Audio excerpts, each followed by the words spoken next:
Hi guys, welcome to Sizzling Tea. तो जैसा कि हम सबको इंतज़ार था नेहा फैज़ी के पॉडकास्ट का और बहुत सारी एक्सपेक्टेशंस थी क्योंकि एक्सपेक्टेशंस बनाई गई थी कि हम ऐसा पॉडकास्ट, ऐसी न्यूज़ लेके आ रहे हैं कि उसकी इमेज की पूरी जैसे होता है धज्जियाँ उड़ जाएँगी। और हमें लगा था सही में, लेकिन निकला क्या? खोदा पहाड़ निकली चुइयाँ, वो वाला बात थी। और मैंने 2-3 ब्लॉग पहले कहा भी था कि नेहा अगर तुम ला रहे हो तो सही में ऐसा धमाकेदार लाना कि वो लोग हिल जाएँ, बिल में घुस जाएँ, हफ्तों बाहर ना निकले, हिम्मत ना हो उनकी व्लॉग बनाने की, पब्लिक के सामने अपना मुँह लेके आने की। और मुझे लगा भी था कि कुछ तो होगा, वरना ऐसी इन्फॉर्मेशन वो पहले तो कभी नहीं बोलती। और हुआ क्या? कुछ भी नहीं, हम सबको पता है। It was very disappointing and to be very frank, it was difficult to be there and listen to her for 1 hour. Such a long podcast with no information at all. ऐसा क्या था जो हमें पहले नहीं पता था? ये same cheese on repeat mode multiple times they have already talked about. But कुछ भी ऐसा नहीं लगा कि 5 इन्फॉर्मेशन 5 जैसे होता है ना लिटरली 5 लाइनर्स, वो भी नहीं थे। अब जैसे मैंने लास्ट व्लॉग में अपने कहा था कि सबा इब्राहिम गई है अ, अब इनके बाजी की ससुराल, जो नेहा फैज़ी के मम्मी का घर है, उनका मायका है। तो 2 रीज़न हैं। या तो ये उनको जैसे होता है ना रिक्वेस्ट करने गई हो, पैर पड़ने गई हो कि भैया हमारी दुकान चल रही है, मत करवाओ कुछ ये वो। या फिर कलेश करने, रोने-धोने, धमकाने, थोड़ा-सा कुछ और अपनी पावर दिखाने गई हो। और इसी वजह से ये लोग थोड़ा-सा शांत बैठ गए हों कि भई फैमिली है, अल्टीमेटली डायरेक्टली रिलेटेड नहीं है, एक्सटेंडेड फैमिली है, तो हम क्यों पंगे लें। और इसने जो बताया वो क्या था? सिर्फ़ ये था और जो मैं मल्टीपल टाइम्स अपने व्लॉग्स में बार-बार ला चुकी हूँ कि इसने एक बीमार बच्ची का सबा इब्राहिम ने एक बीमार बच्ची का दिखा के वीडियो बनाया था और ये बार-बार कहा था कि बच्ची बहुत बीमार है, उसको कुछ मतलब मेजर इश्यूज़ हैं और आप लोग डोनेट करो तो उसका ट्रीटमेंट हो जाएगा। और इसने ये कहा था ऑन कैमरा कि जो भी मैं इस व्लॉग से कमाऊँगी, वो मैं डोनेट करूँगी इसके पेरेंट्स को इसके ट्रीटमेंट के लिए। तो नेहा फैज़ी का डिस्क्लोज़र यही था कि उसने रीच आउट किया था उस पेरेंट्स को, उस बच्ची के पेरेंट्स को, पूछा था कि सबा इब्राहिम ने कोई पैसा दिया कि नहीं? तो उन्होंने मना कर दिया नहीं। और ये बात मैं मल्टीपल टाइम्स पूछती आई हूँ कि भई जाके कोई पता करो कि उस बच्चे के ट्रीटमेंट के लिए सबा इब्राहिम ने कुछ दिया कि नहीं? क्योंकि देखो ये फ्रॉड है, बहुत बड़ी मक्कार है, अपने सारे रिश्तेदारों को यूज़ कर रही है, सबको डरा रही है, धमका रही है, वो तो हम सबको पता है। लेकिन ऑन कैमरा आके इसने इतनी बड़ी बात बोली है, इसकी फैमिली को दिखाया है और इतनी ज़्यादा मक्कारी की कि बीमार बच्चे के नाम पे कमाया हुआ पैसा तुम कैसे खा सकते हो? मतलब तुम्हारा ज़मीर मर गया क्या बिल्कुल? तुम झूठ बोल रहे हो, हिजाब का ड्रामा कर रहे हो, मक्कार बन रहे हो, अपना रिलीजन को यूज़ कर रहे हो, अपने रिश्तेदारों को यूज़ कर रहे हो, गरीबी का मज़ाक बना रहे हो, धमका रहे हो, डरा रहे हो सबको। सनी के माँ-बाप को सनी से दूर करे, वो सब एक सेकेंडरी है। लेकिन कैमरे पे आके एक बिल्कुल मतलब छोटा बच्चा जो बहुत ज़्यादा परेशानी से गुज़र रहा हो, उसके हक की पैसा तुम खा गए। मतलब इससे ज़्यादा गिरा हुआ इंसान मेरी नज़रों में, इससे ज़्यादा गिरी हुई हरकत मेरी नज़रों में कोई और नहीं है सबा इब्राहिम की। तो ये बात मुझे सबसे ज़्यादा अनॉय करती थी और सारे लोग भूल चुके थे, मैं बार-बार इसको लेके आती थी। तो ये इसने सही किया, वो तो मुझे भी पता था 100% 100% पता था कि सबा इब्राहिम ने इसकी फैमिली को एक पैसा भी नहीं दिया है। ये सोचो जो इंसान टिप के पैसे जो सनी टिप देता है ना ₹50 की, वो दिखा के देता है। सनी और सबा अगर कुरान ख़्वानी करा रहे हैं, तो बच्चे को जाते हुए अगर ये ₹50-50 या ₹100 ₹500 जो भी देते हैं, वो दिखा के देते हैं। जो इंसान अपने माँ-बाप को पैसा दे, दिखा के दे, उससे ज़्यादा लीचड़ इंसान और क्या हो सकता है?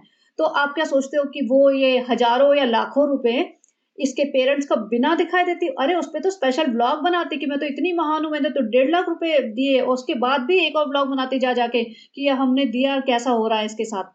तो ये तो मुझे पता था, लेकिन एक कन्फर्मेशन चाहिए था और वो नेहा ने दिया, लेकिन बस यही दिया, इसके अलावा कुछ भी नहीं दिया। ये तो एक मतलब बहुत ही छोटी-सी बात थी, इसमें ऐसा कुछ था भी नहीं। और मैं एक और चीज़ दिखाती हूँ कि मैंने जाके रिकॉर्डिंग की है इसके ब्लॉग की और ये एक फ्रॉड का केस बनता है। ये लिटरल फ्रॉड का केस बनता है कि तुम अपना यूट्यूब के चैनल पे किसी को दिखा के किसी गरीब लाचार इंसान को, नॉट गरीब, बट किसी लाचार इंसान को दिखा के, बीमार इंसान को दिखा के उसके नाम पे पैसा कमाओ और ये बोलो कि मैं उसको दूँगा और दो नहीं। तो ये एक लीगल केस बनता है। इस बच्ची के पेरेंट्स चाहे तो इसके ऊपर लीगल केस फाइल कर सकते हैं। और सबा इब्राहिम अब जाके ये अपनी वीडियो एडिट भी करवा के वो पार्ट निकलवा भी देना, तो मैंने रिकॉर्डिंग कर ली जो आप यहाँ पे देखिए। और मैंने जो बच्ची के पेरेंट्स बच्ची की बीमारी के बारे में बात कर रहे थे, मैंने थोड़ा फॉरवर्ड कर दिया है क्योंकि वो ज़्यादा लंबा पार्ट हो जाता। और आप देखिए के बारे में फ्रेंड्स, ये बेबी है, हमें इसकी हेल्प करनी है। आपने इंस्टाग्राम पे देखा होगा, मैंने शेयर किया था इनारा के बारे में और काफ़ी सारे लोग इन्हें सपोर्ट कर रहे हैं और शेयर कर रहे हैं इनके बारे में। तो हमने सोचा हम पर्सनली जाके देखते हैं कि बहुत से लोग होते हैं ना, बिलीव नहीं कर पाते इस बीमारी के बारे में क्या है, ये बेटर इनके पेरेंट्स बता पाएंगे। बीमारी का नाम है SMA, which is spinal muscular atrophy. Like it's not a common disease. 15,000 बच्चों में से एक को होती है। इसमें सिम्पटम ये जो जीन का जो इंजेक्शन होता है, जो SMA डिसीज़ है, वो बहुत महंगा है, नॉर्मल इंसान के सोच से बाहर है। तो एक इंसान, 2 इंसान, 3 इंसान की हेल्प से नहीं हो सकता। बहुत सारे लोग अगर करेंगे तो शायद ये चीज़ हो सकती है। तो ये वीडियो बनाने का यही मकसद है कि ज़्यादा लोगों में फैले। तो हमसे जितनी हेल्प हुई है वो हम कर रहे हैं। ब्लॉग के थ्रू शायद और ज़्यादा लोगों की हेल्प हो जाए, आप इसे और शेयर करें और ये बच्ची जो है ये मतलब अपनी लाइफ नॉर्मल बच्चे की तरह जी पाए, बस हमारा यही मकसद है। और इस ब्लॉग से हम जो भी अर्न करेंगे वो भी सब कुछ इनको हम देंगे इंशाल्लाह, वो आपको आगे बताएंगे। लेकिन आप सबको भी मदद करनी है, आप सबको भी शेयर करना है और साथ साथ दुआ भी करनी है। तो देखा आपने कैसे फ्रॉड किया इसने। ये क्लियर फ्रॉड का केस बनता है। अगर इसके पेरेंट्स, बच्ची के पेरेंट्स चाहें तो ये क्लिप यहाँ से ले सकते हैं। अगर सबा इब्राहिम को लगे कि वो कट कर देगी या कुछ भी है, वो वीडियो डाउन कर देगी, तो ये प्रूफ है। इसने ऑन कैमरा बोला है कि हम इस वीडियो की सारी कमाई इस बच्ची के लिए देंगे, और इसने नहीं दिया कुछ भी। तो भाई ये तो बहुत ही नीचता की हद से गिर जाने वाला इसका काम था। अब बात करते हैं कुछ और टॉपिक्स की। जो नेहा और उसके हस्बैंड ने जो भी बातें की, उसमें से कुछ भी मुझे ऐसा नहीं लगा जो मैं फर्स्ट टाइम सुन रही हूँ। वही मैडम के पीछे पड़े हुए हैं, उसके मतलब जो भी उसने लेबल DKI किया हुआ है वो अच्छा नहीं है, ऐसा है वैसा है। हम सबको पता है, हम सबको पता है वो एक फेल्ड बिजनेस है। हम सबको पता है मैडम ने मल्टीपल बिजनेसेस में अपने हाथ मारे हैं, कुछ चल नहीं रहा है। हम सबको पता है वो सब बहुत आलसी हैं। हम सबको पता है कि सनी की शादी सबा से कैसे हुई। लोगों को इंटरेस्ट था, लव स्टोरी बताओ ना, क्योंकि ये कहते हैं कि इसमें तो भाई हमारी फैमिली इन्वॉल्व है। वो तो सबको पता है, तभी तो लोग ट्रस्ट कर रहे हैं तुम पे। अगर तुम ऐसे ही कोई हो तो लोग ट्रस्ट भी नहीं करेंगे कि भाई तुम्हें कैसे पता उनके बारे में। फैमिली इन्वॉल्व है तो बताओ, सच्चाई बताने में किस बात का डर। वैसे तो ये बड़े आके बोलते हैं। देखो, मैं किसी के अगेंस्ट नहीं जा रही, जो रियलिटी है उसके ऊपर बात कर रही हूँ, क्योंकि मेरी भी एक्सपेक्टेशंस थी। और जहाँ कोई गलत दिखेगा मैं तो बोल दूंगी कि गलत है, और जो सही होएगा मैं बोलूंगी सही है। इन्होंने अच्छा, दीपिका कक्कर के बच्चे के बारे में इसने बोला था कि भाई मासूम रिश्ता है, और उस टाइम वो प्रेग्नेंट थी। आई थिंक वो दीपिका कक्कर के मासूम रिश्ता को जब इसने रिवील किया था, उसके थोड़े दिन बाद दीपिका कक्कर ने प्रेगनेंसी अनाउंस की थी, और ये बहुत बड़ी बात थी। वो तो तुमने आके एकदम चटाक से बोल दी। सबा की लव स्टोरी या सबा के बारे में और भी छोटी मोटी बातें, वो तो काफी छोटी होगी ना एज कम्पेयर टू मासूम रिश्ता, तो उसको बताने में ये डर है। और मैंने पहले भी कई महीनों पहले एक बार और भी बोला था कि नेहा फैजी सबा के लिए मतलब इतना खुल के बात नहीं करती है। तो लोगों को मुझ पे गुस्सा आ गया कि अरे तुम तो उससे जलते हो, नेहा से जलते। भाई मैं किसी से नहीं जलती, मेरा लेना क्या देना क्या। सबका अपना अपना लाइफ चल रही है, सबके अपने अपने जॉब्स हैं, सबके अपने अपने फैमिलीज हैं। किसी का कोई यहाँ पे कोई कंपटीशन नहीं है, किसी की कोई जेलसी नहीं है। लेकिन तुम किसी पब्लिक को 1 घंटा खा रहे हो, लिटरली 1 घंटे का इन्होंने इतना लंबा पॉडकास्ट बनाया। तुम गप्पे मार रहे हो घर में, लेकिन पब्लिक को तुमसे एक्सपेक्टेशन है, तुमने सेट कर दी भाई मैं ये बोलने वाली हूँ, मैं कुछ और इन्फॉर्मेशन लाने वाली हूँ, तो इन्फॉर्मेशन निकालो ना।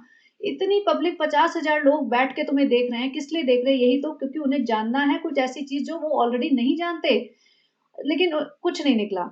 तो आई वॉज वेरी डिसअपॉइंटेड कि, और अभी भी मैं फिर से कहूंगी कि अगर इसको लगता है, नेहा फैजी और उसके हस्बैंड को लगता है कि they know something about Saba and Sunny, and then they should come out and talk about it. या तो फिर बंद कर दो उनके बारे में बात करना। I am not saying that they should shut down their channel, no. Channel खोला है, मोनेटाइज हो गया है, तो कुछ भी करो, मतलब कुछ और पब्लिक के बारे में बात करो, अपने ब्लॉग्स बनाओ, जो मर्जी करो।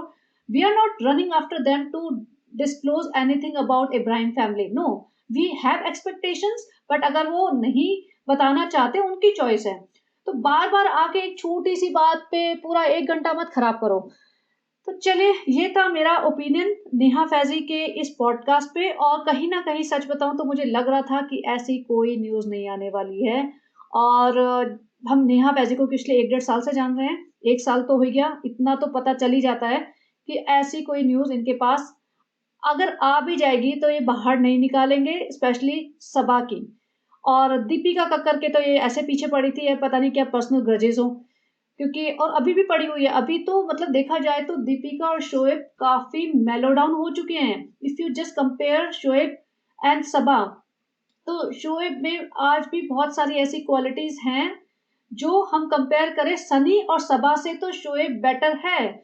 सब शोएब ने अपने पेरेंट्स को अपने साथ रखा हुआ है। शोएब चाहता तो दीपिका के पल्ले से बंध के दीपिका के साथ अकेले रह रहा होता, जैसे सनी रह रहा है सबा के साथ अपने पेरेंट्स को छोड़ के। लेकिन नहीं, ये बंदा अपने पेरेंट्स को लेके आया, दीपिका के सर पे रखा, दीपिका ने पाला इन्हें। और सनी में हिम्मत है आज भी कि अपने पेरेंट्स को मुंबई से ये 2 महीने चाहे 6 महीने भी अपने मुंबई वाले घर में रख ले, महोदा से बुला के मुंबई वाले घर में रख ले, आज भी हिम्मत है? नहीं है। और शोएब आज भी अपने फादर का ट्रीटमेंट करवा रहा है, एक पूरा रूम दे रखा है, फिजियोथेरेपिस्ट लगा रखे हैं, एक पर्सनल उनका हेल्पर रख रखा है। अब वो इनसाइडर न्यूज़ ला रहे हैं कि भई वो उनको फ़ोन करना अलाउड नहीं है, ये है, वो है। वो तुम्हें पता कैसे कि फ़ोन करना अलाउड नहीं है?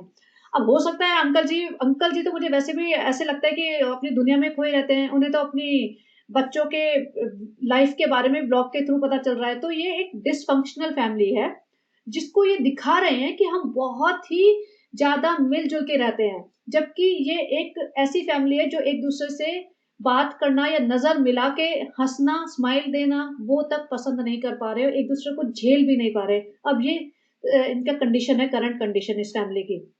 लेकिन just because of the vlogging career इन्हें अपने आप को पुश करना पड़ता है, ये सब फालतू के ड्रामे करने के लिए, birthday bringings, anniversary, this and that. अब सबा को कंपेयर करते हैं दीपिका से। दीपिका अपनी ससुराल वालों को इतना पूछती है, इतना अपलिफ्ट करा दिया, पूरी ससुराल उसने अपने सर पे बिठा के रखी थी, पूरा खर्चा उठा रही थी, उनको सबको लेके आई है, आज भी कर ही रही है। अम्मी के लिए सूट लाती है, ये लाती है, वो लाती है, आज भी इनके लिए खाने बनाती है अपने घर में।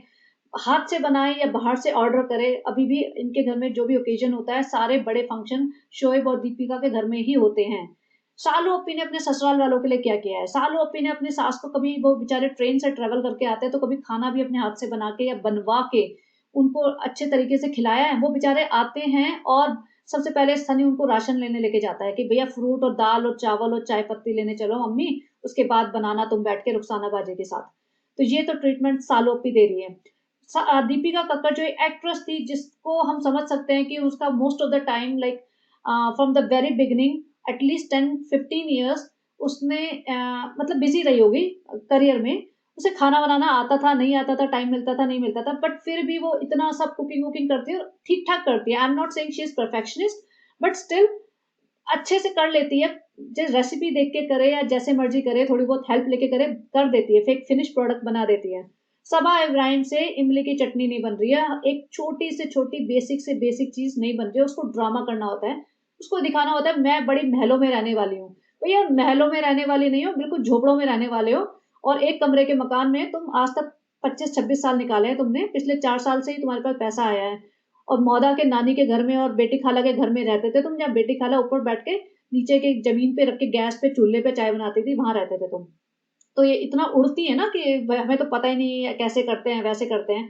तो ये ड्रामा जो सनी कहता है सालू को ना बेड शीट मैचिंग नहीं हो ना तो उसको प्रॉब्लम हो जाती है फ्रेंड, तो वो सब ड्रामा जो नौटंकी कर रहे हैं कि हम तो पैदाइशी रईस हैं, तो नहीं है। मेरी वॉइस थोड़े से आज गुस्से में, क्योंकि मेरे को तो बहुत ही ज्यादा इनटॉलरेबल लगती है वो बंदी। क्योंकि जब एक होता है ना टीनेजर एक्ट करे ऐसा, और सही में उसका बैकग्राउंड ऐसा है कि उसे नहीं आता, तो चल जाता है। लेकिन वो भैया 35-36 साल की इतनी मोटी अम्मा बनी बैठी है, और पिछले 5 साल से यही ड्रामा कर रही है कि हमको तो आता नहीं है। भाई आता नहीं है तो देख लो ना, सीख लो, और अगर नहीं आता, तुम बिगाड़ रहे हो कोई चीज़, तो उसे अपने ब्लॉग में क्यों डाल रहे हो? अपनी परफेक्शन दिखाओ ना, किस चीज़ में परफेक्शन है। फ्रॉड में परफेक्शन है ना तुम्हारी, फ्रॉड करते हुए दिखाओ बस। दिखाओ और गरीब बच्चों को पकड़ लाओ कि हम उसकी बीमारी का खर्चा देंगे और फिर खा जाओ उसके पैसे। अल्लाह तो तुम्हें माफ़ कर ही रहा है ना, अल्लाह मेहरबान है तुम पे, ज़रूरत से ज़्यादा मेहरबान है, तो खींचो अपनी मेहरबानी उन पे, कुछ भी फ्रॉड कर करके। लेकिन नहीं, किचन में जाके इमली की चटनी, जो 90% काम, जो सबसे बड़ा काम होता है ना इमली की चटनी में, टू बी वेरी फ्रैंक, वो यही होता है कि पानी में इमली उबाल के उसको घुच-घुच-घुच करके उसका सारा मतलब पल्प निकालो और छानो, यही सबसे बड़ा काम होता है। उसके बाद गुड़ डाल के उसमें हिलाने में, 4 मसाले डालने का कोई काम थोड़ी ना होता है। लेकिन इतना ड्रामा करना, और इमली की चटनी बनाई कैसे? रुकैया भी तो बना रही थी ना, कॉपी भी तो करना है ना, कॉपी भी करना है, जलन भी इतनी ज़्यादा है। अब रुकैया का मैंने व्लॉग देख डाला, तो रुकैया की मम्मी ने भी इमली की चटनी, दही बड़े बनाए। उन्होंने, आंटी ने, इतनी सिंपल है वो, इतनी सीधी सिंपल औरत हैं, बेचारी ने एक बार भी चू नहीं करी, कुछ भी नहीं करे, बैठे-बैठे ऐसे दही बड़े, इमली की चटनी बना के वो दे रही हैं। और ये तो इमली की चटनी में पूरा व्लॉग निकाल लें। तो ये सब बातें तो हैं, चलो सालों और उसकी। अब बात करते हैं शोएब भाई के ब्लॉग की, जो कल आया था। अब शोएब का जो सॉन्ग आया है, कई लोगों ने बोला सॉन्ग नहीं है, म्यूजिक नहीं है, म्यूजिकल एल्बम नहीं है, वो नाद है, जो भी है। अब मैं इसको let's let's call it song. अब मैं इसको क्या बोलूं, मुझे नहीं समझ आ रहा। जो भी वो आया था, अब उसका जो क्या होता है ना, आज तक के शोएब के जो भी रोमांटिक गाने होते हैं ना, जिसमें वो बेयर चेस्टेड अपना आ रहा है भाग के, और हीरोइन को गले में लगा रहा है या गोद में उठा रहा है, वो सब ड्रामे वाले जितने भी रोमांटिक सॉन्ग्स होते थे, वो पूरी फैमिली बैठ के उनके पूरा देखती थी। वहाँ पे रेहान है, रिजा है, सालू जी है, बेटी खाला अगर अवेलेबल है वो है, नानी, जो भी अवेलेबल होता था ना इनके कुनबे में, माता जी पिताजी सब बैठ के बेडरूम में देखते थे। और फिर कैसा लगा, कैसा लगा, हाँ बहुत अच्छा है बेटा, बहुत अच्छा। सानू हमारी तो तमन्ना थी ऐसे ही दुल्हन लेके आओ, लेकिन अभी तुम अपने से 4 साल बड़ी ले आए, तब क्या करें? तो माता जी के रिएक्शन, पिताजी के रिएक्शन, बच्चों के रिएक्शन, मतलब देखा जाए तो कई बार थोड़ा-सा अनकंफर्टेबल मोमेंट होता है बच्चों के लिए, टीनेजर बच्चों के लिए, इतना रोमांटिक सॉन्ग देखना with family, specially when your family is a very regressive conservative family. लेकिन तब तक ये दिखाते थे। आज जो इन्होंने एक भगवान के ऊपर, अपने अल्लाह के ऊपर, या जो भी एक रीजनल जो कहते हैं ना, वो एक म्यूज़िक एल्बम बनाई है, नात बनाई है, वो दिखा किसको रहा है? सिर्फ़ माताजी वही को। अंकल जी कहाँ हैं? पिताजी कहाँ हैं तुम्हारे? अंकल इब्राहिम आजकल दिख क्यों नहीं रहे? खाना खाने भी नहीं लेके गए थे, थाली खिलाने नहीं लेके गए थे भई उनको, हाँ? और माताजी बैठी हैं अकेली। अब ना रूहान है, ना दीपिका की मम्मी है, ना अंकल इब्राहिम है, ना रिज़ा रेहान है।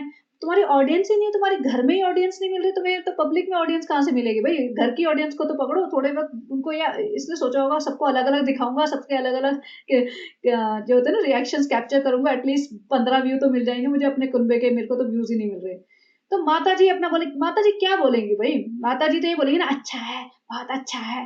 भैया इनकी वोकैब्युलरी ना इतनी लिमिटेड हो चुकी है कि इन्हें ये नहीं समझ आ रहा कि हम 5 साल से उसी ढर्रे पे चले जा रहे हैं, कुछ तो सीखें।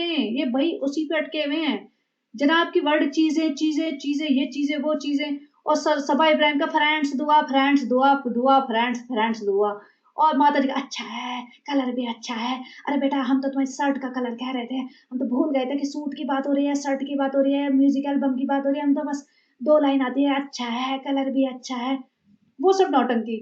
तो अब वो भरी पूरी फैमिली कहाँ गई रिएक्शन लेने के लिए, जब तुमने एक अच्छी एल्बम, मतलब सो कॉल्ड अच्छी एल्बम बनाई है, जिसमें कोई ऐसा रोमांटिक सीन नहीं है, जिसमें जनाब ने शर्ट नहीं उतारी है, ड्रामा नहीं किया, रोमांटिक किसी को, हीरोइन को गले नहीं लगाया, गोदी में नहीं उठाया, वो सब नहीं है। तो एक पूरी फैमिली को दिखा के पूछो ना रिएक्शन, नहीं। तो ऐसा ही है भैया इनका।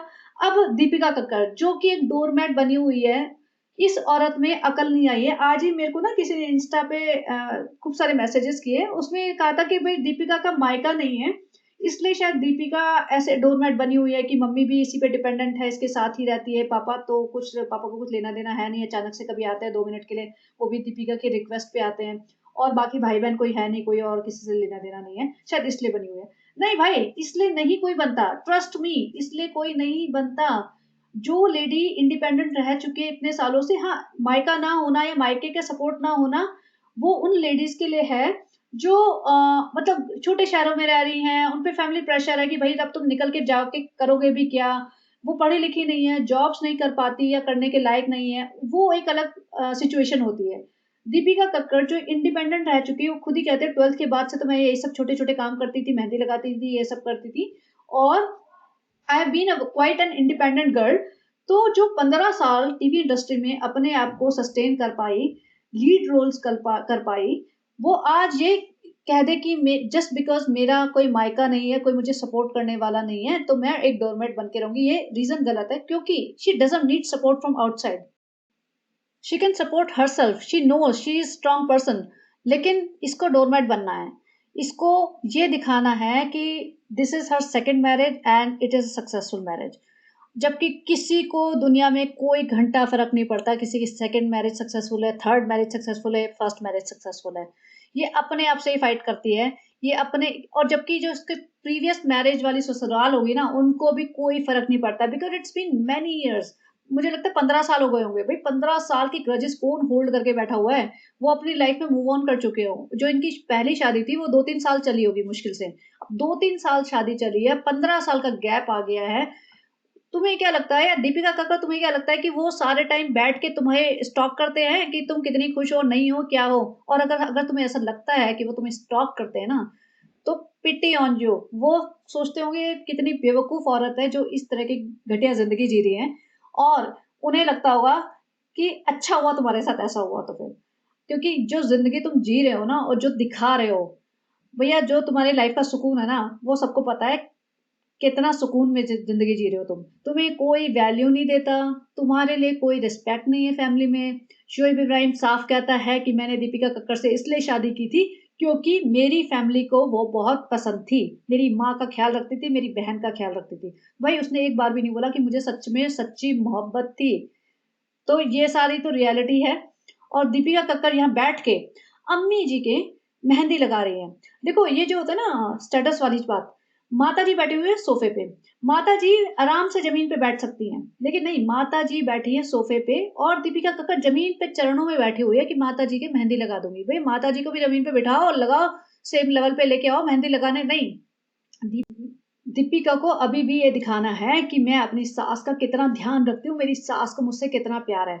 भई अगर सास को अपने कंटेंट में लेना है ना, तो मेहंदी लगाने की ज़रूरत नहीं है। मेहंदी वाली बुलाओ और वो भी दिखा सकते हो कि कंटेंट भी हम अपने घर में बिठा के मेहंदी लगवा रहे हैं। वैसे तो ये 5 लाख का फर्नीचर लेके आई है, लेकिन मेहंदी वाली कितना ले लेगी? ₹500 ले लेगी लगाने के लिए।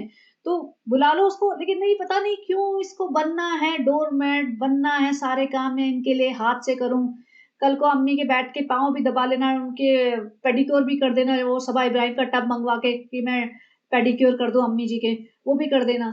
तभी भी अम्मी जी कोई खुश नहीं होने वाली, तभी भी अगर सेकंड टाइम प्रेग्नेंट अगर हुई ना, तो अम्मी जी तुम्हारी प्रेगनेंसी में कोई ख़्याल नहीं रखने वाली, ना ड्यूरिंग प्रेगनेंसी, ना आफ्टर डिलीवरी और ना तुम्हारे बच्चे से कोई उन्हें स्पेशल अटैचमेंट होने वाला। ये पूरी फैमिली मतलबी है, महामतलबी। जो अम्मी जी अपने सास को मतलब कोई कैसे सोच सकता है कि भई इतने बुरे हाल में कि वो किसी के घर बर्तन माँज रही हैं और लास्ट स्टेज में बेचारी से चला भी नहीं जाता था। शायद आँखों में भी कुछ प्रॉब्लम थी, दिखना भी बहुत कम हो गया होगा। उनकी ऐसी कंडीशन में भी ये दूसरों के घर बर्तन माँज रही हैं। ये कंडीशन है और ये यहाँ पे बैठ के खा रहे, पी रहे, सो रहे हैं और तब तक इनका यूट्यूब का चैनल चल पड़ा था। ऐसा नहीं है कि तब इनके खाने के लाले पड़े हुए थे। तभी भी इस लेडी के मन में उनके लिए कोई दया नहीं आई, जिनके बेटे से इन्होंने शादी की। कोई इतना हार्टलेस कैसे हो सकता है? इसमें शोएब इब्राहिम का ही पूरा रोल है, सबा का भी पूरा रोल है, तीनों अच्छे से मतलब दोनों ही बच्चे अच्छे से कमा रहे थे। भले दादी ने कुछ भी करा हो, लेकिन दादी तो दादी ही है ना और लास्ट स्टेज पे तो इंसान होता है तो सब लोग माफ़ी कर देते हैं कि भई अब क्या ही किसी से इनसे बैर रखना। लेकिन ये ऐसी फैमिली है जो मतलब सबको यूज़ कर ले, निचोड़ ले, लेकिन किसी का भला ना करे, ऐसी फैमिली है। और फिर ज्ञान ऐसा पेलेंगे, प्यार बाँटिए, ये बाँटिए, वो बाँटिए। But in short Shoaib Ibrahim और दीपिका कक्कड़ दोनों सबा और सनी से बेटर है। एक्चुअली शोएब और दीपिका कक्कड़ ये दोनों अपने माँ-बाप से भी बेटर है, शोएब के माँ-बाप से बेटर है क्योंकि सितारा जी ने तो अपनी सासू माँ का बिल्कुल ख़्याल नहीं रखा। वो तो बेचारी लास्ट स्टेज में दूसरों के घर बर्तन माँज के अपना खाने-पीने के पैसे निकाल रही थी। शोएब इब्राहिम अपने माता-पिता का ख़्याल तो रख रहा है, उनकी सारी ज़रूरतों को पूरा तो कर रहा है। माताजी रोज़ नए सूट पहन के ठुमक रही हैं और अंकल जी के तो जलवे ही अलग है भैया। अंकल जी तो पूरे दिन एसी में पड़े-पड़े टीवी देखते हैं। तो ये सब शोएब और दीपिका की वज़ह से ही हो रहा है। तो माँ-बाप को ध्यान रख रहा है, उनको साथ रख रहा है, उनकी बेसिक नीड्स पूरी कर रहा है। अब ठीक है, बहुत प्यार, इज़्ज़त बैकग्राउंड में कितना मिलता है उनको हमें नहीं पता। और सनी से बेटर है क्योंकि सनी ने तो अपने माँ-बाप के साथ जो किया वो तो दिख ही रहा है। अभी सालू जिस दिन ना 2 हंटर चलाएगी ना, ये आधी रात को उठ के भाग लेगा कि हाँ, चलो भाई सालू सालू को मन नहीं लग रहा है, सालू को मुंबई की याद आ रही है, उसको गर्मी बहुत लगती है, यहाँ पे फरांड मैं जा रहा हूँ वापस और अपना बच्चा लेके भग लेंगे सुबह-सुबह। तो सनी से तो बेटर है। अब यहाँ जनाब की देखो, जनाब यहाँ पे बैठ के कुछ तो बातें कर रहा था और इसने हाथ में वो बीपी जो कैलकुलेट करता है ना, बीपी काउंट करता है, वो वाला फिंगर में पहन रखा था। जनाब को बीपी बढ़ गया है, इस आदमी ने इतनी आफत मचा दी है कि पता नहीं क्या हो गया, जबकि 40 के अराउंड होगा इंसान, और 40 के अराउंड आजकल लोगों के बीपी बढ़ जाते हैं। अब सारे दिन बैठा रहेगा, हिलेगा नहीं तो बीपी बढ़ेगा, और क्या होएगा।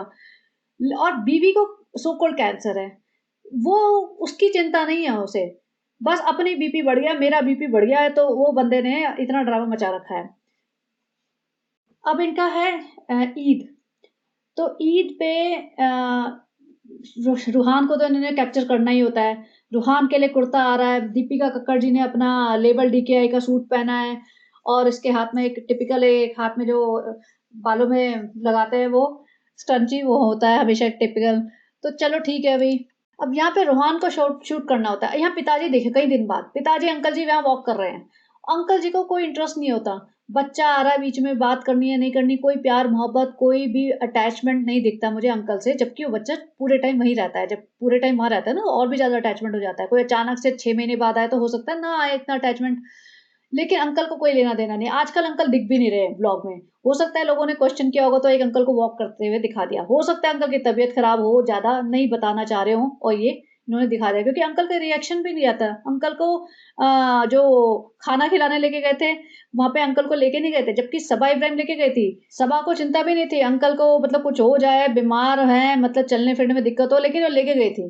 तो जनाब तो ज्यादा केयर कर सकते थे, लेकिन वो नहीं लेके गए। अब जब से गणपति हुआ है उसके बाद से इनको इतना ज्यादा टेंशन हो गई है कि भाई हमारा बच्चा तो मंदिर वाली चीजें सीखता जा रहा है, हमारा बच्चा तो रिवर्स कन्वर्ट ना हो जाए, भाई मुश्किल हो जाएगी, तो हम इसे सारा इस्लाम आज ही सिखा देंगे।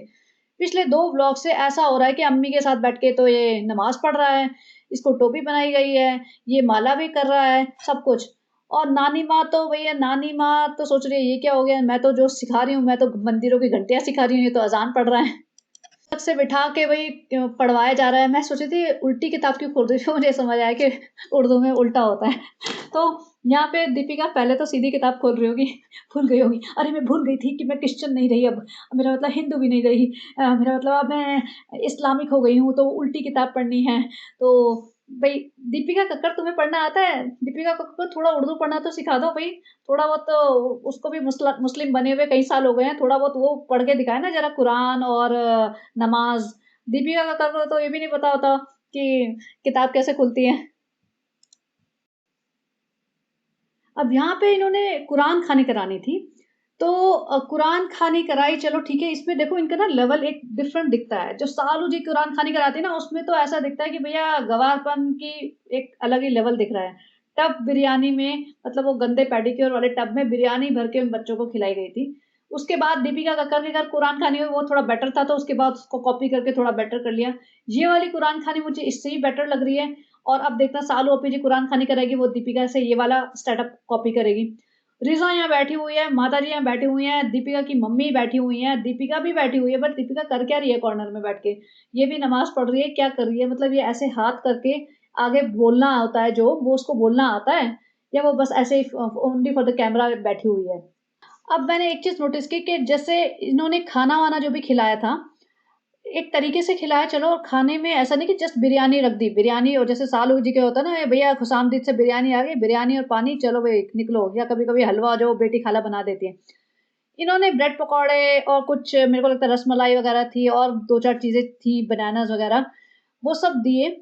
और जो सामान वगैरह भी दिया वो तमीज़ से दिया, और पैसे भी दिए, लेकिन वो दिखा के नहीं दिए। वो शोएब को लग रहा था कि कुछ दे रहा है, लेकिन ऐसा नहीं कि पैसे दिखा के दिए हों एक-एक को। सालो जी तो ऐसी इतनी नीच है कि 15 लोगों को देने होंगे ना, तो 15 के 15 वो दिखाते हुए देगी। वो ऐसा नहीं कि ₹500 का नोट उसके बैंक से बिना किसी को दिखाए चला जाए। मतलब वो इस लेवल की घटिया औरत है। यहाँ माता जी का सिर्फ एक ही मेन मकसद रह गया, खा लो बस, ठूस लो। दोनों माँ बेटी का मतलब है ठूसो ठूसो ठूसो। माता जी खाने पे टूट पड़ी, और शोएब इब्राहिम कहता है कि भैया इतना मत खाओ, तो माता जी थोड़ा सा कॉर्नर समोसे का पापा जी को भी देती है। पिताजी अपनी थोड़ा सा हेल्थ कॉन्शियस है, उन्हें पता है कि भैया 2 स्ट्रोक्स आ चुके हैं, मैं मजाक नहीं कर रहा, अब अपनी हेल्थ के साथ बहुत कर लिया मैंने सालू और सालू की माँ के साथ रह के। तो अंकल को भी पता है कि भैया 2 स्ट्रोक के बाद उनकी हालत क्या है, तो वो थोड़ा कॉन्शियस है। सानू भाई आके अपनी माताजी को टोक रहे हैं कि भैया इतना मत खाओ, ये वो। और रिज़ा रिज़ा नहीं दिख रही उन्हें। रिज़ा को भी टोक दो, रिज़ा को भी सँभाल लो थोड़ा। रेहान कुछ खाने की बात कर रहा था, तो सानू भाई उसको डाँट रहे थे कि भई तू कल फ्रेशर्स पार्टी में गया था, तूने नूडल्स वगैरह वहाँ खाए थे, तो आज मत खाना। क्यों भई इसको इतना गाइडेंस की ज़रूरत है? बाकी रिज़ा भी तो तुम लेके आए थे, रिज़ा के बारे में तो इन्होंने मेरे पास वीडियो क्लिप भी है, मैंने उसको ऐड भी किया था किसी ब्लॉग में कि कहते हैं कि रिज़ा तो लड़की है, तो रिज़ा को तो और भी ज़्यादा पढ़ना चाहिए, उसका और भी ज़्यादा हमें ध्यान रखना है। बट ना उसकी पढ़ाई का तो हम ध्यान रख रहे हैं, ना उसकी हेल्थ का ध्यान रख रहे हैं। और यहाँ पे रेहान को बोल रहा है कि रेहान तुमने फ्रेशर्स पार्टी में खा लिया, तो आज तुम हल्का खाओ वरना तुम्हारे पेट दर्द हो जाएगा और तुम पहले एडमिट भी थे। रेहान बीच में जब दीपिका का सर्जरी वगैरह चल रही थी दीपिका की, तो वो एडमिट थी, तब इन्होंने बताया था रेहान के भी पेट में दर्द हुआ है, तो वो एडमिट था। तो वो तो 2-3 महीने हो गए। दीपिका तो इतना केयर करती नहीं है, उसके बाद वो भी थाली खा रही है, पता नहीं कहाँ-कहाँ घूम रही है, जबकि उसकी तो इतनी बड़ी मेजर सर्जरी, मेजर बीमारी थी। दीपिका को तुम रोक नहीं रहे और रेहान को तुम रोक रहे हो। भई वो तो बच्चा है, वो तो हज़म कर भी लेगा और माताजी को तुम रोक नहीं रहे। और तो सबसे बड़ी बात है, रेहान की हेल्थ के लिए तुम्हें इतनी चिंता हो रही है, तो रिज़ा की हेल्थ तुम्हें दिख नहीं रही क्या? रिज़ा का क्या हाल हो गया है? वो क्यों नहीं कंट्रोल कर पा रहे तुम? क्योंकि उसकी रिस्पॉन्सिबिलिटी भी तो तुम्हारी ही बनती है या साल ओपी की बनती है कि भाई तुमने हाथ खड़े कर लिए तो वो आके बोलो, कैमरे पे आके बोलो ताकि हम सिर्फ उसको टारगेट करें। उसके बाद से हम तुम्हें टारगेट करना बंद कर देंगे क्योंकि अदरवाइज तुम रिस्पॉन्सिबल हो, तुम उसके ऑफिशियल गार्डियन बन के आए थे और तुम यूट्यूब पे कह रहे थे कि हम रिजा रेहान को जब तक अल्लाह ने नवाजा है हमें तो हम तो उनका ध्यान रखेंगे और हमें करना चाहिए और सबको करना चाहिए, रिश्तेदारों का हम सपोर्ट करना चाहिए। तो अब क्या हो गया? उसके बाद यहाँ पे आके कह रहा है गाइस एक बहुत अच्छी न्यूज़ है कि दीपिका का ब्लड रिपोर्ट नॉर्मल आई है और सब कुछ सही हो गया है, उसमें और कोई प्रॉब्लम नहीं आई है। और फिर दीपिका भी बहुत अच्छा है और आप लोगों की प्यार, आप लोगों की दुआओं की वज़ह से अब सही है और हाँ, आपको दुआएँ करते रहिए कि आगे भी बिल्कुल सही रहे। मतलब बेसिकली इन्होंने नौटंकी कर दी कि अब दीपिका कैंसर फ्री है और सब कुछ नॉर्मल आया है, तो अब हमें मत टोकना, जो भी हम करें, खाए-पिए, घूमे-फिरे और दीपिका अगर आपको नाचती, उछलती-कूदती दिख जाए, तो उसे टोकना मत। भई 3 महीने हुए हैं मेरे ख़्याल से, 3 महीने में इतना इंसान एकदम फ्री हो जाता है और वो कुछ भी कर सकता है। तो मुझे नहीं लगता बहुत सारे लोगों ने इस चीज़ पे इनको कॉल आउट किया है कि बहुत लोगों के देखो ये इतनी बड़ी डिज़ीज़ है कि सबने अपनी कहीं न कहीं फैमिली में, एक्सटेंडेड फैमिली में, अपने अड़ोस-पड़ोस में, अपने ऑफ़िस में, कहीं न कहीं किसी को सुना होगा या किसी को who is going through this देखा होगा। तो सबको पता है कि ये कोई ऐसी चीज़ नहीं है कि 2-3 महीने में इंसान उछल-कूद करने लग जाए और बिल्कुल नॉर्मल हो जाए। वो बात और है कि ऊपर से भले ही प्रिटेंड कर ले कि सब ठीक है, लेकिन फिर भी इंसान बहुत वीक होता है, बहुत केयर करता है अपनी और फैमिली भी बहुत डरी हुई रहती है और काफ़ी केयर करती रहती है। तो लेकिन ये तो 3 महीने में इन्होंने क्लियर कर दिया कि हमें तो ग्रीन चिट मिल गई है, अब हम बिल्कुल ठीक है।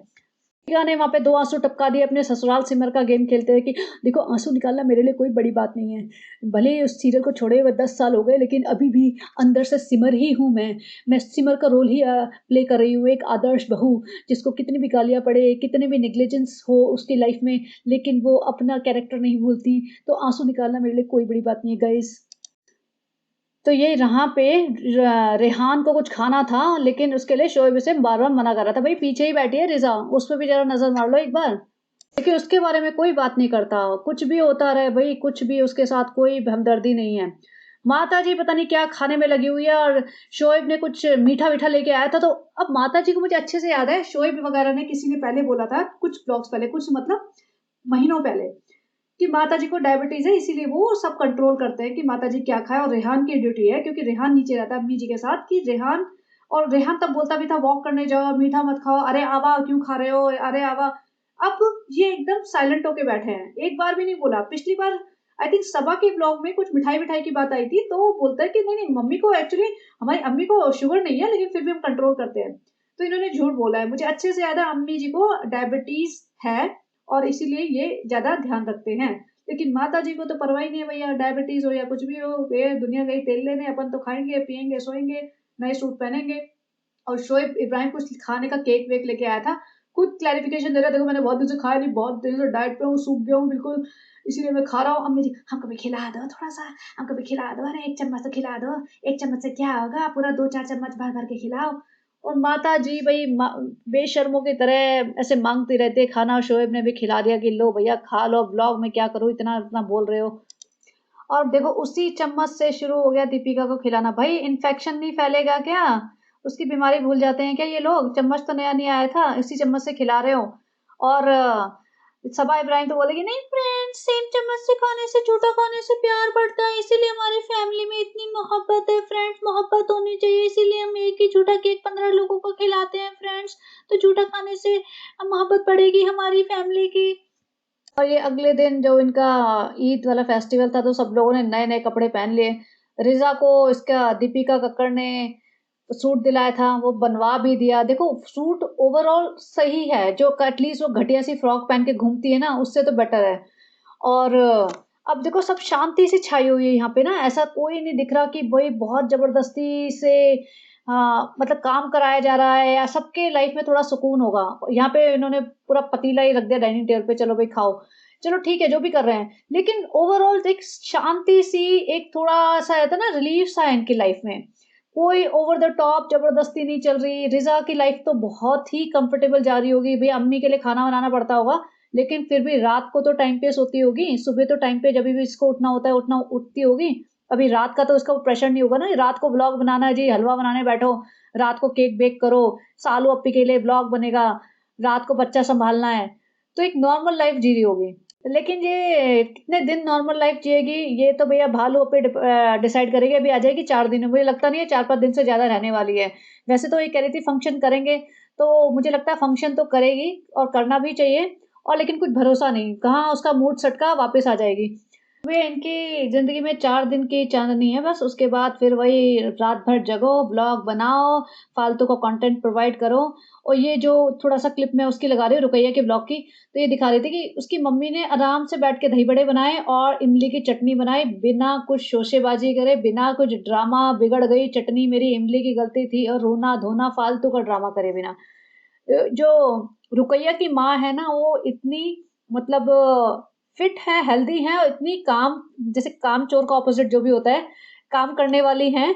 वो सारे दिन घर में काम करती हैं, रुकैया के साथ जाके ब्लॉग बनवाती हैं, उसके साथ शॉपिंग करने जाती है, रुकैया की बेटी का भी बहुत ध्यान रखती है, और हर रोज़ उसके ब्लॉग में आती है। कभी ये नहीं कि भई हम नहीं आएँगे, हमें सूट दिलाओ तब हम आएँगे, कोई कंडीशन नहीं। और वो दिखता है, प्यार और केयर ना जेन्युइन है उनके फेस पे, उनके बिहेवियर में, उन अपने बच्चों के लिए वो दिख जाता है। और यहाँ पे माताजी तो भैया ज्ञान पेल दो, पूरी फैमिली इतना ज्ञान पेलती है, इतना ज्ञान पेलती है, भई ज्ञान पेल रहे हो तो तुम अप्लाई भी तो करो, अमल भी तो करो, प्रीच करना है बस, दूसरा अप्लाई करे, अपना हम नहीं करेंगे। तो ये था इनके व्लॉग और ये था मेरा रिव्यू। और एक चीज़ लास्ट में मैंने अभी एक रील देखी थी जो मेरे दिमाग में रह गई उसका कंटेंट, वो ये था कि एक इंसान बोलता है कि किसी भी इंसान का बुढ़ापा कैसे कटेगा, वो उसके बच्चों के ऊपर डिपेंड करता है। जवानी तो चलो उसकी किस्मत है और मतलब उसकी मेहनत है, लेकिन बुढ़ापा उसके बच्चों पे। अब बच्चों को मतलब ये नहीं कि सिर्फ लड़का-लड़की बराबर है, हम इक्वालिटी की बात कर रहे हैं। लड़की लड़की की भी उतनी ही रिस्पॉन्सिबिलिटी है जितनी लड़के की है। तो लड़कियाँ भी अपने पेरेंट्स का और अपने सास-ससुर का जो भी है, घर में जो ओल्ड लोग हैं, उनका पूरा ध्यान रखना चाहिए, ये उनकी भी रिस्पॉन्सिबिलिटी है और लड़के की भी। तो जो सालू अप्पी की दादी के साथ हुआ है ना, तो वो उसके लिए उसका क्रेडिट जाता है, जो भी हुआ गलत हुआ ऑब्वियसली, उसका क्रेडिट जाता है इब्राहिम अंकल जी, अंकल इब्राहिम पे और माताजी पे, सितारा जी पे। तो और सनी अपने जो माँ-बाप के साथ कर रहा है, उसका क्रेडिट जाएगा सालू अप्पी पे और सनी पे। अब सनी की जो बहन है वो इंडिया में नहीं रहती है, तो वो फाइनेंशियली सपोर्ट कर सकती है, इससे ज़्यादा तो वो नहीं कर सकती कि भई मेड रखवा देंगी, पैसा दे देंगी। जो बाहर है वो यही कर सकते हैं, लेकिन जो सनी वहाँ रह रहा है, क्या वो अपने पेरेंट्स को अपने साथ नहीं रख सकता? साथ नहीं रख सकता तो सामने वाला फ्लैट ले ले, डेल्टा वाला फ्लैट खाली करा के उसमें रख दे, कम से कम हफ्ते में 2 बार 3 बार तो आना-जाना होगा उनका एक-दूसरे के घर। बच्चे को तो फ्रीक्वेंटली देख पाएँगे, ऐसा तो नहीं कि साल-साल भर बाद देख पाएँ। तो ये सब तो कर ही सकता है, इसमें तो ऐसा नहीं है कि भई घर बड़ा है और हमें जगह नहीं मिल रही है। लेकिन नहीं, वो इतनी भी हिम्मत नहीं है उसको ये सब करने की भी। वो कंप्लीटली बिक चुका है, और बिल्कुल भी मतलब उसे अपने पेरेंट्स की चिंता ही नहीं है। उसे कोई फ़र्क नहीं पड़ता, उसको अपना कम्फ़र्ट ज़्यादा प्यारा हो गया है। जैसा रहता है ना जिसके साथ रहो तो उससे ज़्यादा उससे इन्फ्लुएंस हो जाते हो। तो इस फैमिली में रह के वो इतना सो सीख गया है कि सिर्फ़ अपना-अपना फ़ायदा देखो, अपने पूरे परिवार, अपने भाई-बहन जो भी सगे रिश्तेदार हो, उन सबको पीछे छोड़ के चलो, सिर्फ़ अपना फ़ायदा देखो। तो ये है इसका ब्लॉग। और लास्ट में अगेन सेम बात, जो इसने इतना बड़ा फ्रॉड किया है, इस पे इसको कॉल आउट करना चाहिए पब्लिक को। और ऐसे नहीं सपोर्ट करना चाहिए हमें किसी भी यूट्यूबर को, किसी भी इन्फ्लुएंसर को कि अपने सोशल मीडिया अकाउंट पे आके बड़ा-बड़ा ज्ञान दे दे, बड़ी-बड़ी बातें बोल दे और किसी-किसी को दिखा के उसकी वल्नरेबिलिटी दिखा के उसके नाम पे पैसा कमा ले और फिर वो पैसा डकार जाए। ये एक फ्रॉड केस है, कंप्लीटली फ्रॉड केस है। तो आप लोग प्लीज़ कॉल आउट करिए। बट अगेन जितना भी ये भी प्रॉब्लम है, जितना कॉल आउट करोगे उसकी एंगेजमेंट बढ़ेगी, अल्टीमेटली उसको मोर पैसा मिलेगा। तो बड़ा ट्रिकी सिचुएशन है, बट आप लोग डिसाइड करिए आप लोगों को क्या करना है।